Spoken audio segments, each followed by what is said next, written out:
আমি আমার যুবক কিশোর যুবতী কিশোরী ভাই বোনদের বলবো, সমাজ তোমাদের পক্ষে নয়, ঈমান চুরির পক্ষে। পিতামাতা তোমাদের ছেড়ে দিয়েছেন, তবে অন্তত নিজেদের ভবিষ্যতের দিকে তাকিয়ে, দুনিয়ার ভবিষ্যৎ আখিরাতের ভবিষ্যতের দিকে তাকিয়ে নিজেরা সাবধান হও। দুনিয়াতে অপরাধ হবে, পাপ হবে, অন্যায় ভুল হবে, তবে দুটো বিষয় খুব ভালো করে মনে রাখো। নামাজটা কখনো ছেড়ো না। নামাজ, যদি সিনেমা হলে থাকো বেরিয়ে এসে নামাজ পড়বে, যদি খেলার মাঠে থাকো ওয়াক্ত মতো নামাজ পড়বে, নামাজটা কখনোই ছাড়বে না। যত কিছুই হোক সময় মতো নামাজ পড়বে, আর অশ্লীলতাকে, মাদকতাকে বিষের মতো পরিত্যাগ করবে। এই দুটো বিষয় যদি তুমি ঠিক রাখতে পারো, ইনশাআল্লাহ অন্যান্য ভুল ত্রুটি তওবা করবে, ভালো হবে, খারাপ হবে, এই নামাজ তোমাকে আল্লাহর পথে টিকিয়ে রাখবে। এবং ইনশাআল্লাহ তোমার বয়স যখন 50 হবে, তুমি নিজে অনুভব করবে এই দুনিয়ার জমিনে তোমার বন্ধুদের চেয়ে তুমি ভালো আছো। আর ইনশাআল্লাহ কিয়ামতের দিনে তুমি তোমার পিতামাতা সহ আল্লাহর আরশের নিচে তার ওলিদের সাথে মেহমান হয়ে যেতে পারবে। হাজরিন, যুবক কিশোরদের ভালো রাখতে হলে তাদেরকে আলেমদের কাছে নিয়ে যেতে হবে, মসজিদে নিতে হবে, দ্বীনি চেতনা তৈরি করতে হবে, লেখাপড়ার ভিতরে দ্বীনি চেতনা তৈরি করতে হবে। এগুলো সবই দরকার। আমরা শুনছি, ভালো করে জানি না। আমাদের দেশের নতুন শিক্ষানীতিতে ধর্মীয় শিক্ষা নিয়ে নানান কথা হয়। আমি নিজেও পড়েছি শিক্ষানীতি কিছুটা। আমার বিশ্বাস হয় না যে বাংলাদেশের সচেতন রাজনীতিবিদগণ ধর্মমুক্ত কোনো শিক্ষা কায়েম করতে চাবেন। কারণ আমাদের দেশে যতটুকু নৈতিকতা আছে, দুর্নীতিমুক্ত যে কয়জন মানুষ আছেন আপনারা স্ট্যাটিস্টিক করে দেখেন, তারা একমাত্র ধর্মীয় কারণে। যে ডিসি দুর্নীতি করে না, যে এসপি দুর্নীতি করে না, যে অফিসার ঘুষ খায় না, যে কর্মকর্তা অন্যায় করে না, যে ডিসি ঘুষ খায় না, যে জজ সাহেব ঘুষ খায় না, আপনি বিচার করে দেখুন, কোনো না কোনোভাবে, হয় পারিবারিকভাবে, নইলে হয়তো তাবলীগ জামাতে যে, নইলে হয়তো কোনো পীর মাশায়েখের দরবারে যে, নইলে হয়তো মাদ্রাসায় পড়ার কারণে ওই ব্যক্তির ভিতরে যে ইমানি চেতনা আছে, শুধুমাত্র ওই ইমানটাই তাকে দুর্নীতি থেকে বাঁচিয়ে রেখেছে, অথবা অনেক দুর্নীতিবাজের ভিতরে তাকে অন্তত কম দুর্নীতিবাজ করে রেখেছে। আপনারা কি বুঝতে পেরেছেন আমার কথাটা? কাজেই ধর্ম, নৈতিক বোধ, আল্লাহর ভয়, আখিরাতমুখিতা যদি আমাদের ছেলে মেয়েদের ভিতরে না থাকে, তাহলে এদের ধ্বংস আমরা রোধ করতে পারবো না। ইউরোপ আমেরিকার মানুষেরা এখনো ধর্ম শিখায়, একেবারে শিশু শ্রেণী থেকে ধর্ম শিক্ষা রয়েছে সেখানে। তারা অনেক ভুল করেছে, তারা ব্যাক করছে।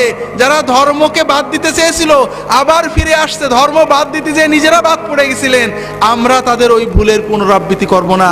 আমাদের ছেলে মেয়েদেরকে সত্যিকারের নৈতিকতা, দ্বীন, ঈমান, আচরণ, আখলাক শেখাবো, মসজিদে নিয়ে যাব।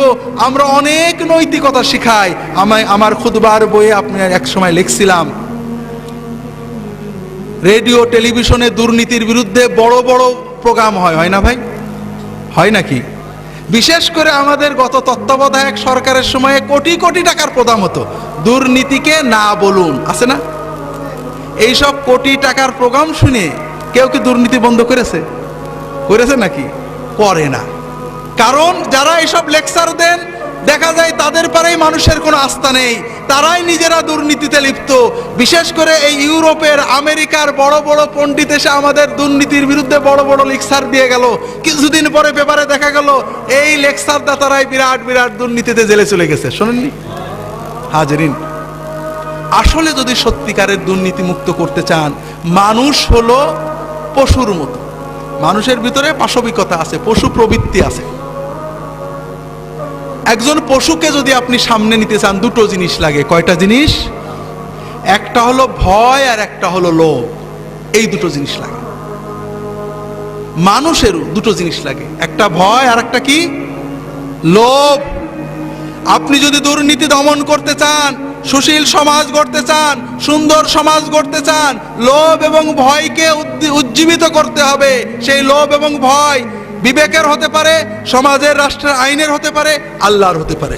বিবেককে বুঝ দেওয়া যায়, আইনকে ফাঁকি দেওয়া যায়। ইউরোপ আমেরিকাতে দুর্নীতি কম আছে আইনের শাসনের কারণে। আইনের কারণে। কিন্তু আমাদের দেশে আমরা আইনকে যে ফাঁকি দেওয়া যায় সবাই জানি। দুর্নীতিতে 50 বছরের শাস্তি, পরের কেসে দেখা যাচ্ছে 0 হয়ে যাচ্ছে, হচ্ছে না ভাই? কে যে দুর্নীতিবাদ আর কে যে ভালো আল্লাহ তাছাড়া আমরা কেউ বুঝে কুল পাই না, ঠিক না হাজরিন? ভয়, আইনের ভয় দুর্নীতি দমন করে কিছুটা। যে দেশে আইন খুব কঠোর আছে, প্রকৃত দুর্নীতি দমন করে আল্লাহর ভয়। কিসের ভয়?